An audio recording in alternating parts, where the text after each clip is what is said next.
人生充滿了破裂的關係，我們在婚姻中經歷衝突，與家人產生誤解，與朋友發生爭執。這些困難讓我們受傷，感到疲憊。然而，我們生命中最重要的關係是與上帝的關係。當罪讓我們遠離上帝時，我們無法找到真正的平安。讓我們來看大衛的故事。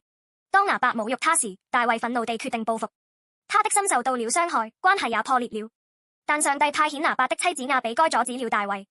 亞比該用智慧和謙卑的話語勸說大衛，使他的怒氣平息下來，放棄了復仇。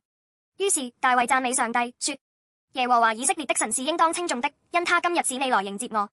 撒母耳記上25:32，這是修復的第一步。大衛的心發生了變化，他選擇了上帝的道路，而不是自己的道路。你的生命中是否也有破裂的關係？你是否仍然抓住憤怒和傷痛不放？就像亞比該幫助修復與大衛的關係一樣，耶穌來到世上，是為了在我們與上帝之間帶來和平。耶穌在十字架上承擔了我們的罪、痛苦和破碎的關係。當我們信靠他，接受他的恩典，我們就能與上帝和好，並得着永生的應許。耶穌在我們的困境中尋找我們，像亞比該一樣，他安慰我們的心，賜給我們重新開始的力量。他在十字架上承擔了我們的傷害和過犯，向我們展示真正的力量不是來自復仇，而是來自愛和寬恕。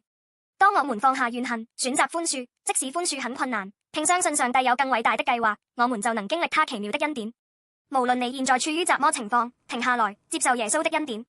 他不僅提供短暫的解決方案，更賜下持久的平安。你是否活在上帝的愛中？你是否願意將你的心和關係交託給耶穌？